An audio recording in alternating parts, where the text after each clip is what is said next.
Welcome back to the channel, everyone. My name's Joe Buskins. This is our family's boat shop, and this is episode 7 of our project boat rebuild. And we have got some Coosa board core that is going to be going back in place to our project boat's center console. Now, a couple episodes back, we did a lot of sanding and prep inside the console and filled our speaker holes and numerous screw holes, done some Gelcoat work on the exterior, but we are replacing old with new. Now this was obviously some plywood there, but when they did the cutouts, apparently it wasn't sealed very well and some moisture got in there. And as I told everybody that's watching, we're trying to build this boat better and stronger than it was before. So we're going back with 1/2-inch Coosa, and we are using vinyl ester resin, and we've made a really nice thick putty right there using some 1/4-inch milled fibers and some colloidal silica. Now, Coosa board is not something I've worked with recently on the channel, but we in fact used the Coosa for our stringers, floor, transom. I mean, we use it exclusively for the core material in our charter boats, 29-foot charter boat. And this year we've put almost 4,800 nautical miles on the boat in offshore conditions, and it's proven to hold up really, really well. Now, if you're new to working with Coosa, it behaves a lot like marine plywood, but it is lighter and it is rot resistant or rot free. It's not gonna rot on you. But if you're a little cautious about working with it, I wanted to show you folks. Now, obviously we went ahead for the sake of time and we cut that material out, but I've got a sample piece here and I want to show you a little trick at home. A bandsaw works fantastic for it, but you'll notice I took the little filler piece out of the middle and I have taken our shop vac with kind of this narrow end on it, and it will fit, or at least in my particular saw, you can see right up here from the top side even, you can see you're getting some vacuum assist there. We'll turn our shop vac on. I want to show you how easy a bandsaw can cut. It'll cut complex curves. Super easy, just like so. And the shop vac will catch all that dust. Now, you'll notice I'm wearing gloves, and Coosa is something, if you look really close, you can see there are numerous fiberglass fibers within the polyurethane core, and you do not want to rub on this stuff with bare hands. Now, if you folks come over here with me, I want to show you the process we went through. I'm going to grab my Coosa. Now, I wanted to show you folks, we resin coated this earlier this afternoon. That's some of the vinyl ester resin. We just brushed one coat on, and you can see we drilled a series, they're about the width of my hand generally. And what that is going to do is allow any air that's trapped underneath the core to vent through when we bed this down. But a little trick at home I found to save time, we wanted to prime both sides of this material, but I didn't want to have to wait on one side to dry and then the other side. So if you take a piece of plywood, run some screws up through there, and that will allow you to brush one side. You can set it on those little screw heads and brush the other, and it doesn't leave any marks or problems, and that's going to save you some time. Now, you will notice this has got really nice, pretty radiuses on the edges there, and that is because we are going to be fiberglassing that very well into the old console. But you may ask yourself, how did we get that really pretty radius?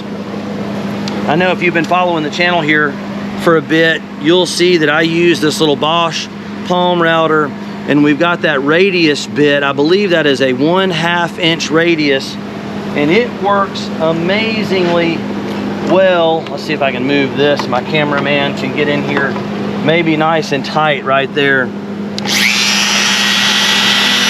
Show you how nicely.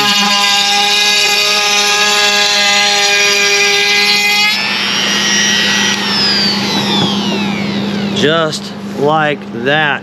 If you've never worked with Coosa before, it's made here in our home state. It's something I've been using for years. It's in my own personal boat.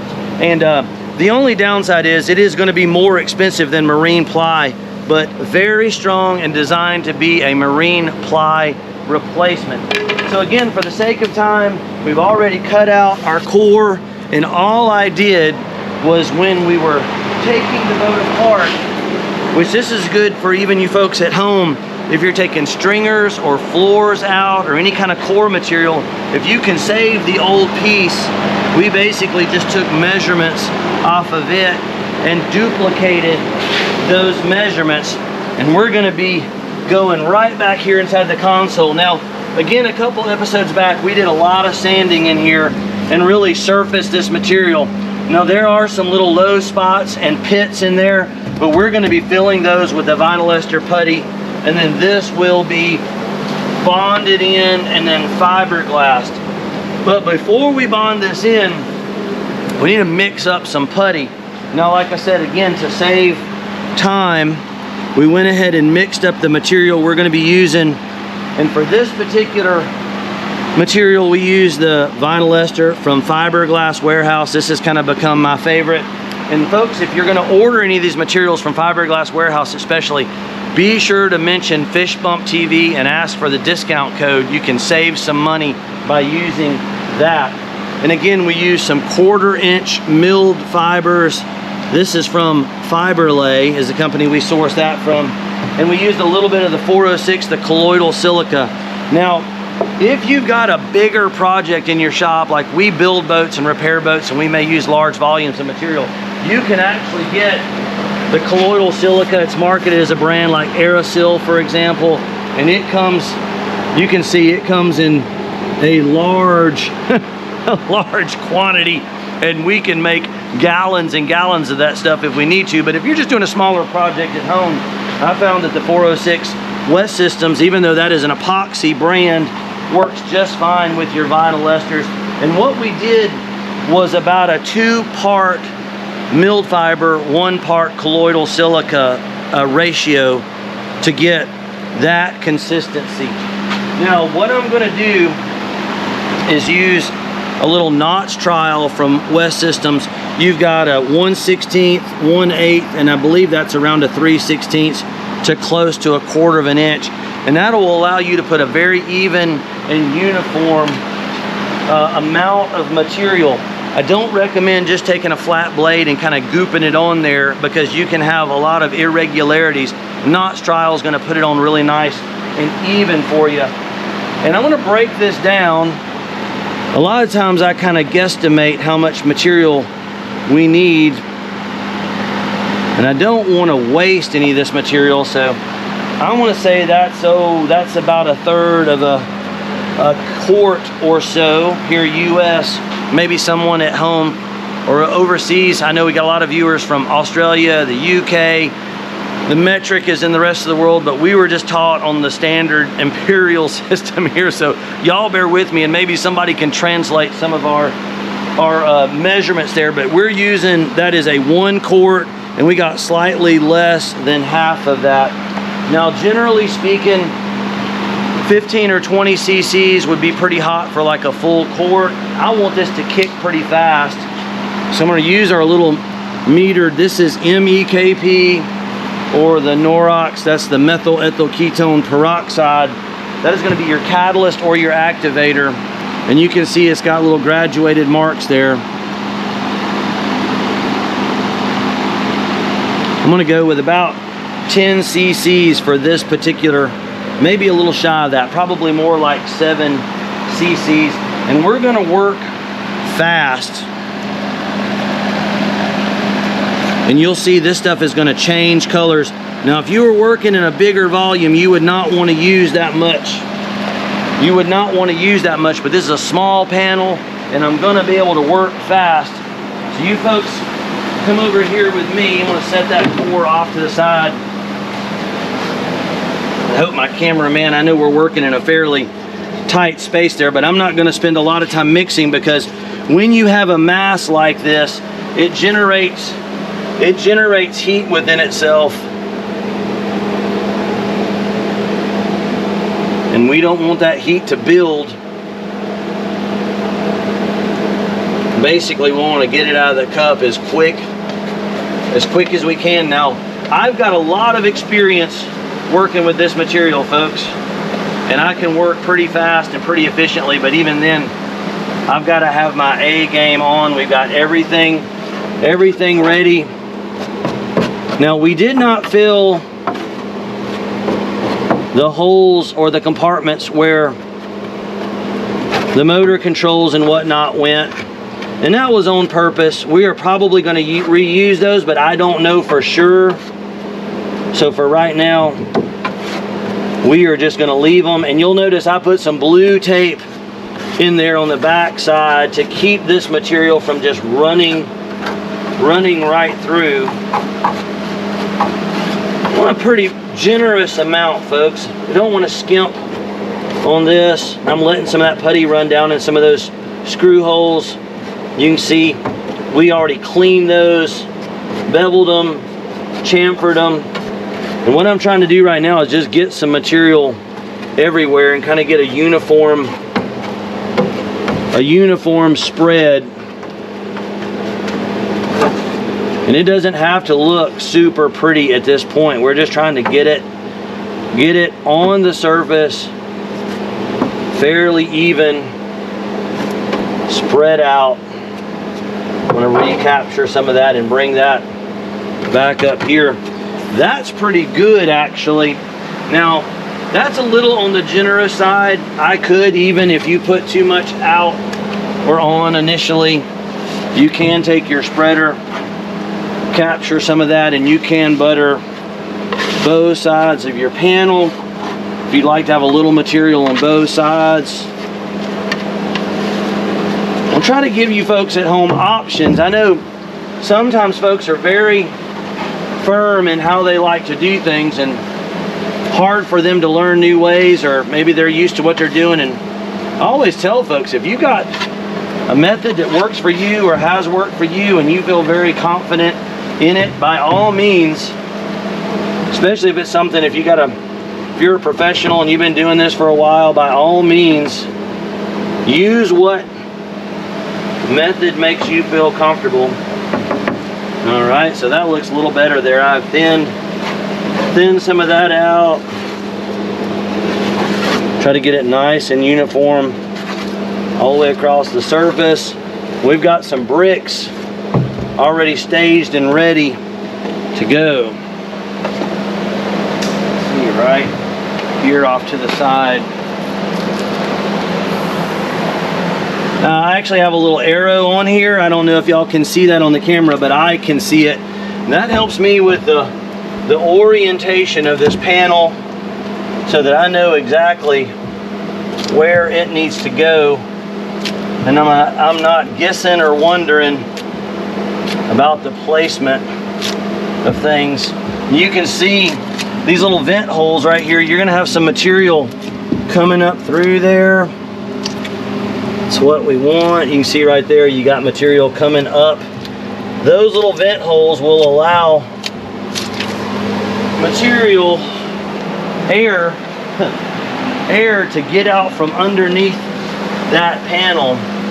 I'm gonna move some of this material around to the edges, and then we're gonna get ready to put some weight on this thing. Now, working with speed and efficiency is important with something like this, and having a helper close by, big advantage for sure. I noticed there was a bit of a gap over on this side. These are kind of tight quarters, folks. I'm going to try really hard to get the best angle possible for everybody, and my son Logan works really hard there behind the camera. Try to give you all the best shot possible. I'm also going to get a little bit on this back. I don't know if my son can. Right there in that groove there, I'm going to capture some of this material here, redistribute it just a little bit. But again, we've got to work fast. This is pretty hot batch of material.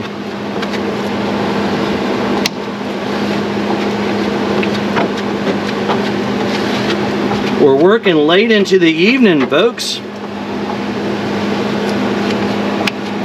Took us all day to kind of prep and get ready.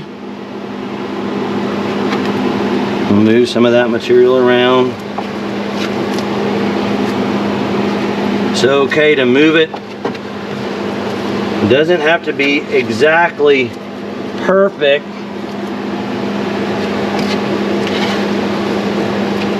When we fiberglass it in, it's going to add considerable strength to everything. But you do want to get any lumps and bumps, or as many as possible, quickly, because otherwise you're going to have to sand them. Now what I'm going to do is I'm going to just put some good old-fashioned bricks in there. If you've been following the channel, you'll remember when we built our hard top mold, and you'll notice I'm not putting bricks over the vent holes. I do not want to stick the brick to our core piece. Now yes, you could absolutely put a piece of wax paper or some visqueen plastic there over the piece and minimize the chance of it sticking.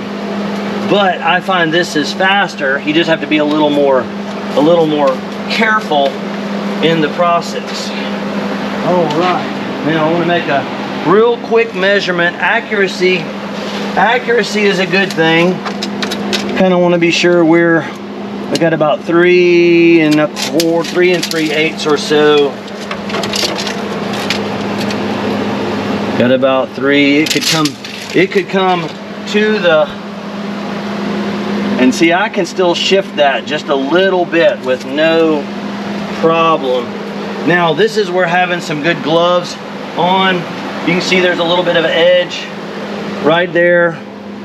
I'm just going to use my finger and kind of tool that around, smooth it out. That'll be just fine. Same deal up here. I hope my son, maybe my cameraman, can gather some of that. Nothing wrong with taking your fingertip sometimes and tooling that around and moving a little bit of material. We just want to get a nice radius on that. You can see there's some little ridges right there. You can just smooth them right down. Same goes for here on this inside. You can see there's a little bit of a ridge of material. Of course, you could also use a putty blade, but been doing this so long, folks, it just becomes natural. Now, this is a pretty good example of a core piece to do. This was pretty small, pretty fast. If you were doing a larger core, you would want to put probably less catalyst in there. Give yourself a little more working time. But for me tonight, we are trying to get this done, and time is important. Now, as long as you don't go over the correct ratios, you don't want to over catalyze or under catalyze, but as long as you're within that 1 to 2% or so, you're going to be just fine. So approximately an hour has passed since we put our piece of core material down into our vinyl ester resin, and we're doing some prep work to kind of get ready for things.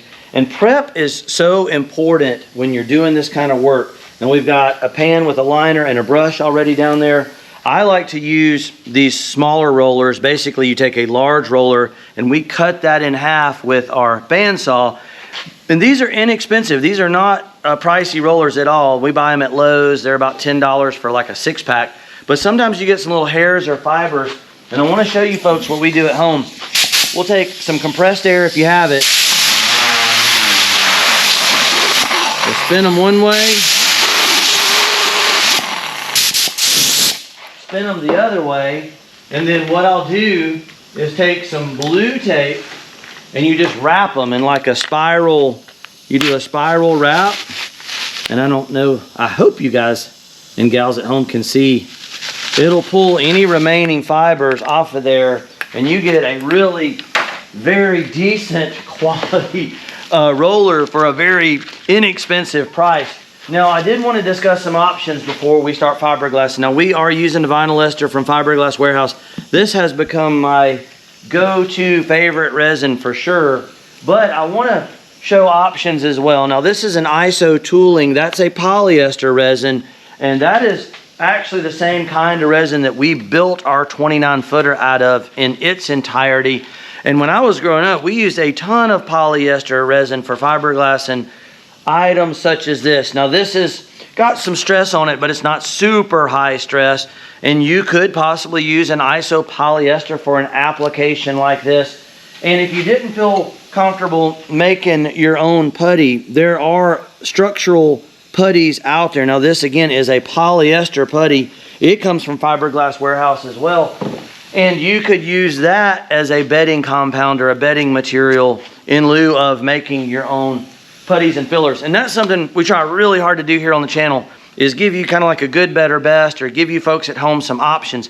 Now also, before we pull the bricks off of there, I want to come over to our cutting table and show you folks, we have the luxury of having a fairly large cutting table, but prior to getting ready to glass, we took our piece of core material, I actually laid it out on the 1708, and I made it about 1.5 inches to 2 inches wider on all the edges on one piece, and then about 2.5 inches wider on all the other pieces, so that you're staggering your joints. Now another little tool you guys may have seen me use, we call that a zip snip. It's a rotary cutter, and if you've never used one, when we're cutting a lot of fiberglass, it can save you a lot of time and effort. So that's a cool little tool to have around the shop, and I'll be sure to put an Amazon link for everything we're using here in this episode below our video's description, and that does help the channel out, which is also a good time now for me to thank everyone for their support. If you like what we're doing and want to see us do more of it, that like, that subscribe, that thumbs up, that share, tell a friend, spread it out there with your boating community or your fishing community or sailing community would be super helpful. And I want to thank all of our international viewers this afternoon.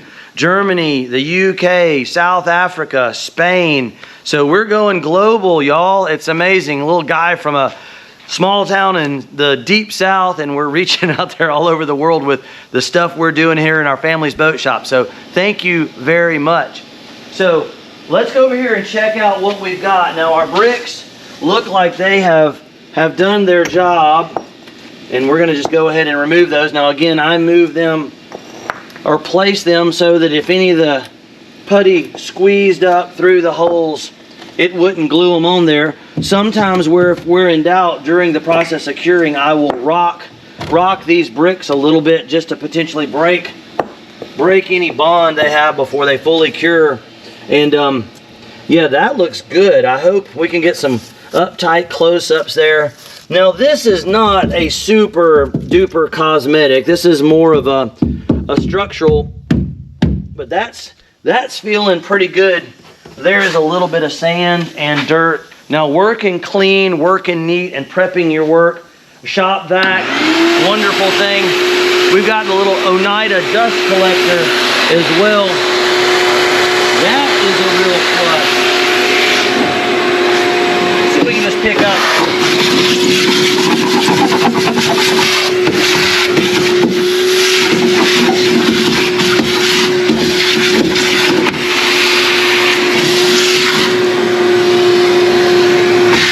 Everything's looking pretty good.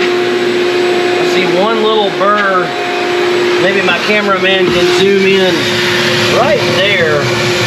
We got a bit of a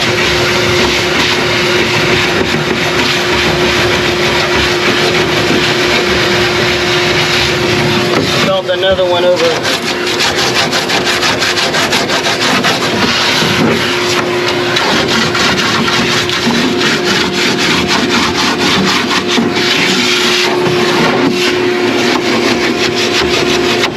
There was a little one right there as well.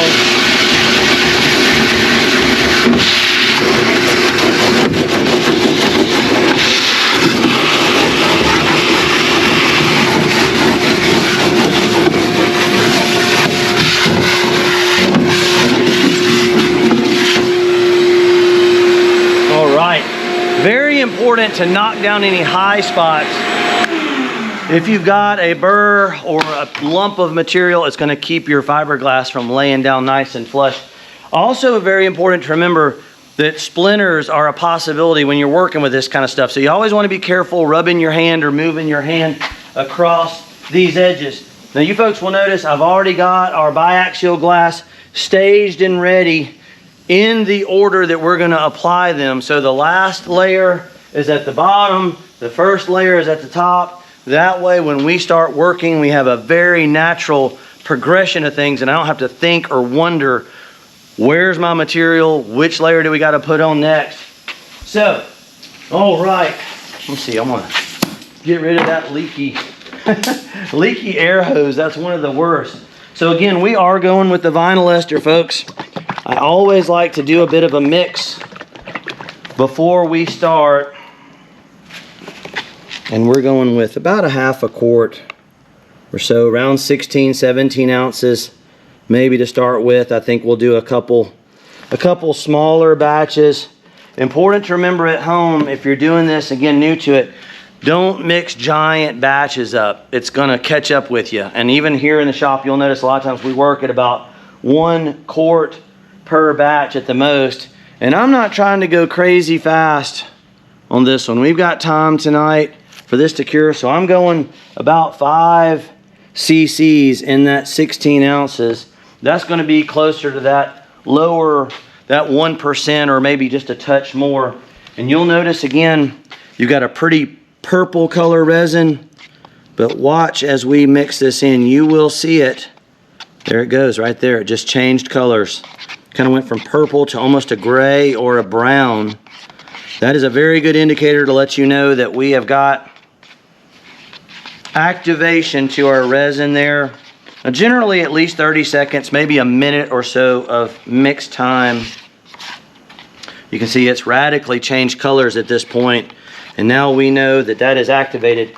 Now, I personally like to do what I call a two pot method, and when you get this out in a pan like that, it gets a little more airflow over the pan, and you're going to get a little bit longer life. Matter of fact, I'm going to let that.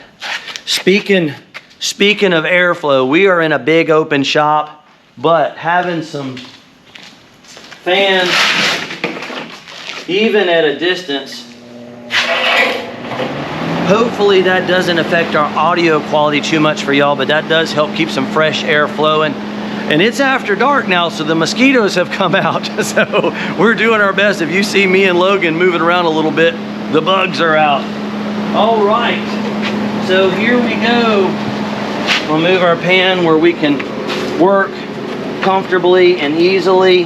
Let's try to get every drop of that good vinyl ester resin out of our mixing cup there.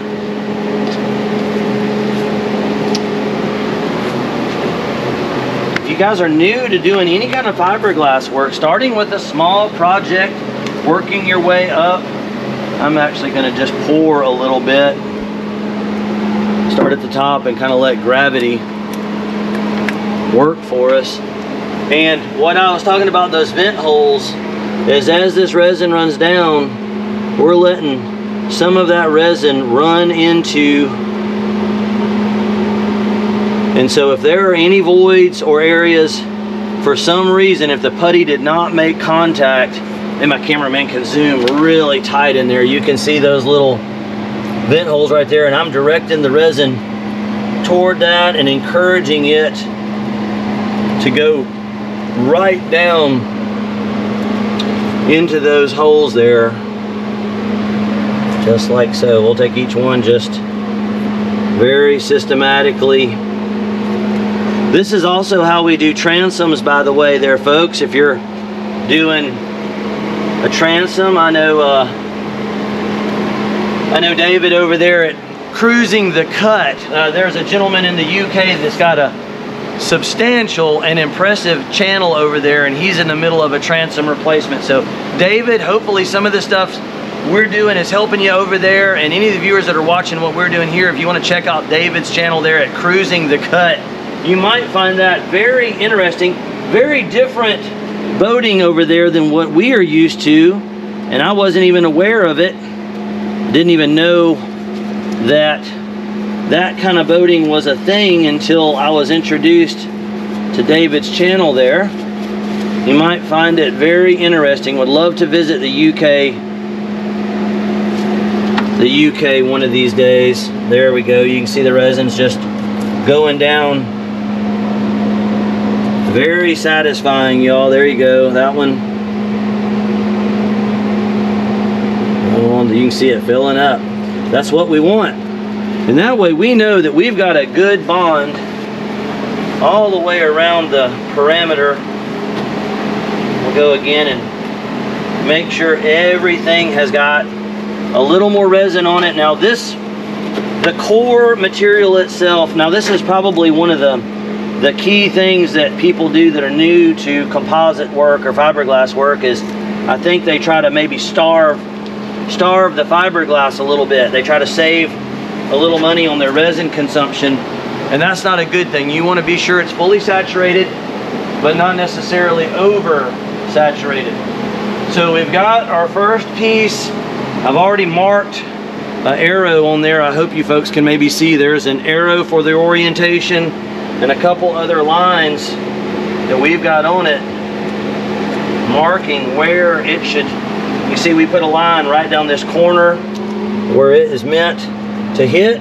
Now that was back when we did what I call the dry fit to this piece. So we tested all of this beforehand. And here we go, folks, with loading up. Now with biaxial glass, it's important to remember you always want to put the CSM side or the matte side down first. You're going to get a better bond to your substrate. And remember, you don't want to starve your fiberglass for resin. And the corners are always the trickiest. Kind of takes a minute for them to kind of conform or melt down. So I tend to like to hit the corners first and then make some good passes back and forth. Start back up here in the upper corner and make sure we've got it tied in very well. Now you folks may be asking yourself, why didn't I run it all the way out to the edges? And that's a good question. You certainly could run it all the way out to the edges, but the original manufacturer did not. And the material that material held, other than it got water in the wood's core and eventually failed. But with the Coosa, that is not going to be an issue. And the Coosa is very strong, probably stronger than most of your plywoods. And we're going back with more glass on the back side and tying this in. So I kind of went back like for like. All right, I'm gonna take our brush and do a little bit of what my dad called dabbing, kind of hitting those corners a little bit and kind of just tuck that material in there. Sometimes you can even brush. We're trying to work any air bubbles out. You can use a brush over the biaxial. You can work it back and forth in the corners again. This first layer, I really like to be sure we've got a good initial bond. Everything else is kind of built on top of this. A little more resin. The next layer of glass is going to kind of help soak it up, but I do not want this dry. That is probably one of the #1 things that people do, is they don't put enough resin. Now you also don't want it soaking wet, incredibly resin rich either. There is a balance there, like a lot of things in life. Want to balance. Now I've got my trusty acetone bucket over here, folks. This is what we use. We can see we got about a gallon of acetone in a 5-gallon bucket. Always want to keep a lid on it to minimize evaporation. And remember, acetone is highly flammable and not good for you to breathe. Again, when we're doing this stuff on our own, when we're doing something heavy duty, we will wear a respirator. And we've got airflow going tonight. That's why I've got the fan, using this bubble buster to tuck that down.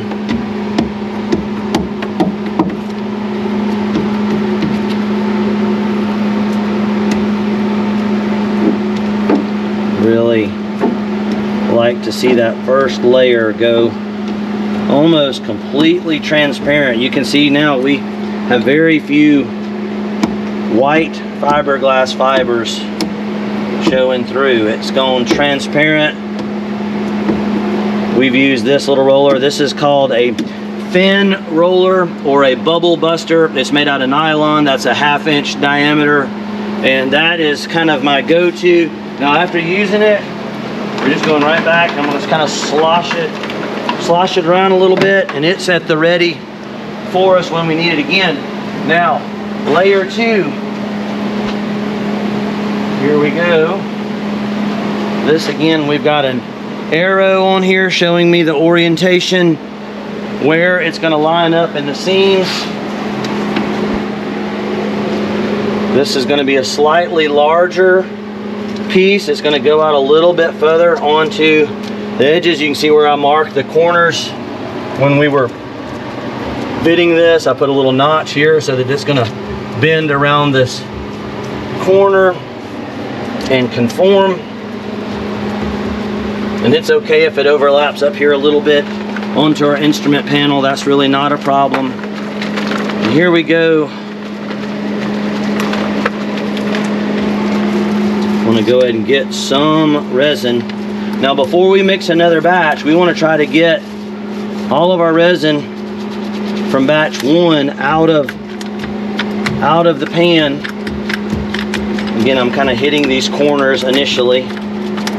What'll happen is the solvents in the resin, there's styrene in there, and that styrene will kind of help dissolve any what we call binders that can be in some of the materials. Now, biaxial glass doesn't really have a real problem with that, but the CSM, for example, does, and that's why a lot of times CSM can be tricky when you're working with epoxy, because epoxy does not have the same kind of solvents in it as your vinyl ester and your polyesters. So just something to be aware of. All right, I like to get a little bit of resin on there. We're going to get as much as we can. It's going to be time to mix another batch, but we've got our pan really nice and emptied out. We'll set the roller right there. We got our brush jogged out, and we had emptied our cup. Now, one thing you got to be careful of is mixing old resin with new. If you're ever in doubt, you can get you a brand new cup every time, but we're working pretty fast, and I don't think it's going to be a problem for us tonight. But like I said, you folks at home, you may want to get a fresh mixing cup every time. And we had used about a quart. I'm going to go probably a little less than we did last time, maybe just a smidge less. CSM is pretty resin thirsty. It uses quite a bit, and our last coat is a piece of CSM, and it's going to cover everything. Again, these little squeeze bottles, these are a hot item on Amazon. I'm going to go with a little more than 5 cc's. Some eye protection. Honestly, folks, if I weren't doing this, I would be wearing a good, that is a 3M, that is a quality respirator there that is going to take good care of you. If you are at home, rubber gloves or nitrile gloves, some eye protection and some breathing protection. Again, you're going to see this change color. There it goes.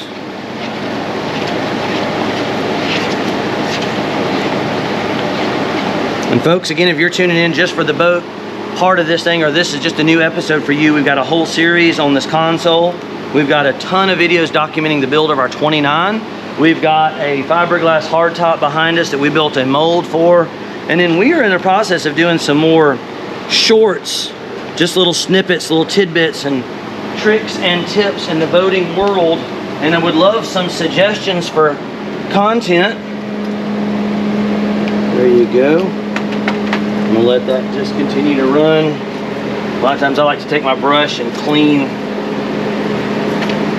my mix and stick a little bit. Folks, y'all will notice how convenient my table is, and everything I'm using is right here, I'm not having to go search and look. I want to get every drop of that. Stuff is not cheap, and we don't want to be wasteful. Part of the reason we're doing this kind of work, this restoration work, there's so many boats that end up in the landfill or scrapped. People can't justify spending a lot of money on them, which I understand. And I'm hoping that some of what we're doing can inspire you folks at home to take on some of these projects. There we go. You can see I'm kind of just working a little bit around the edges first, and it'll start to go transparent.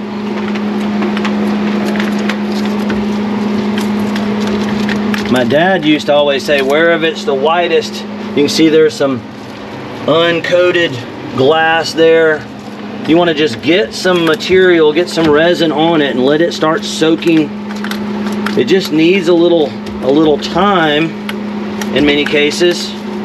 You can't really force it or rush it. It's kind of like oh gosh, watching if you're baking a pizza or making some dough, you got to give it time to rise, and it just takes what it takes. It's going to take a little bit of time, and it's hard to rush it. Getting a little more. This boat is going to be stronger and better than it was when it was new. I can guarantee it. Tying everything in. We'll go back to our brush, and you can do a little bit of dabbing in the corners, trying to get those air bubbles worked out. See that bubble moving around there? Sometimes you just have to chase it out to the edge. Kind of like if you've seen guys do window tint before, you're trying to work those bubbles, or if you've ever installed a decal, trying to get it to the corners and work it. Very satisfying. You can brush it back and forth. Although I tend to focus on a roller more, I do see a lot of people using just a brush for the majority of their work, and you can do that, but a brush is quite slow.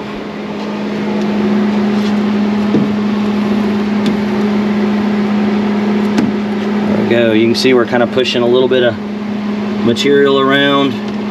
You don't want to squeeze it too hard. If you'll notice, I'm holding this, it's not a real heavy hand. It's kind of 2 fingers worth and just some light pressure there. We're systematically working the bubbles out kind of from the middle to the outside edge.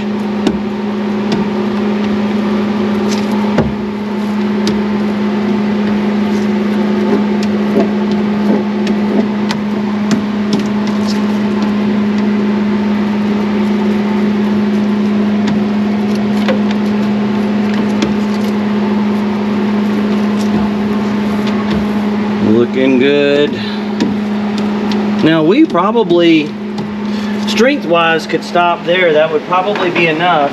But the rest of the inside of this console is finished in CSM or matte.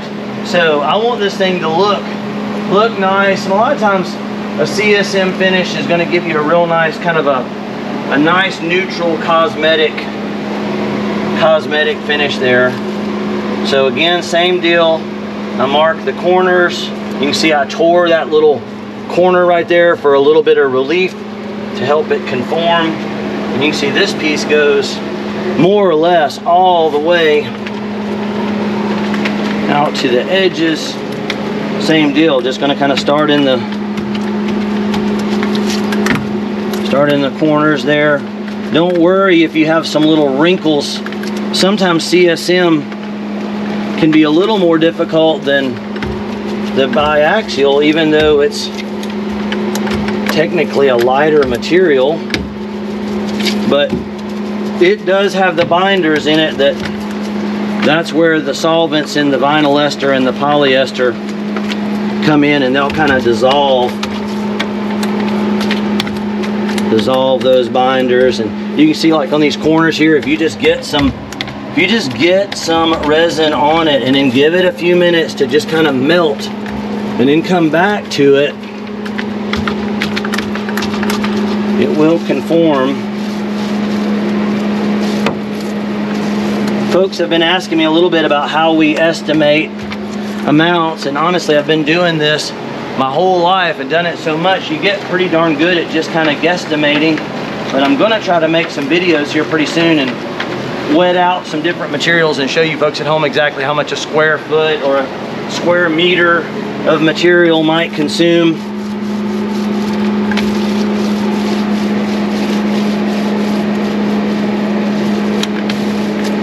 This boat, I'm sure it will find a good home with someone. I don't plan on keeping this boat when we're all done. I want to be selling it, finding a good home. This is a very popular style boat, what we call a center console.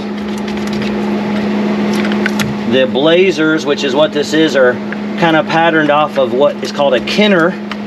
And my charter boat before, our 29, was actually a Kenner. They're a very, very good boat, very popular.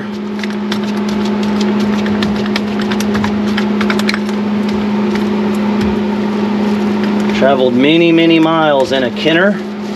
Love to hear from you folks out there watching. I know we got a few viewers out there that may own blazers or Kenners.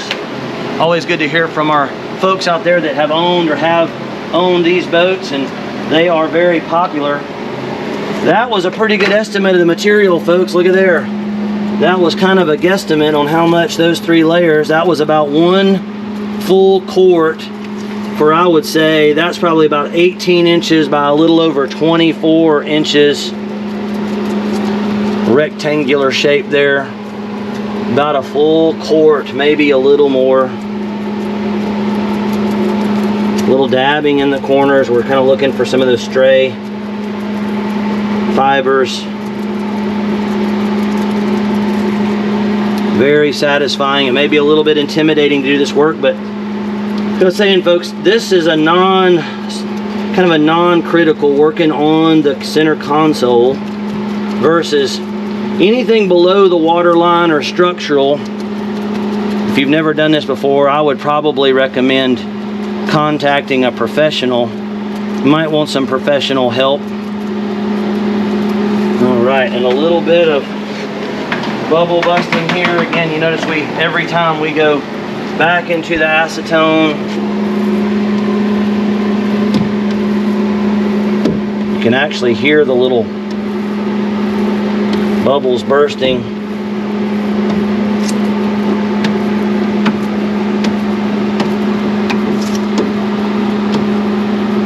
That is good stuff. Just very systematically going from one side to the other. Maybe my cameraman can get a close-up. That is about the amount of saturation you are looking for there, folks. So, I hope y'all enjoyed that episode. It is late, it's after dark. We're gonna try to go home and get this edited and uploaded. But you guys remember to like, subscribe, comment, share. Captain Joe, Island Marine Charters. My son Logan is my amazing cameraman. And we'll catch you folks in the next episode.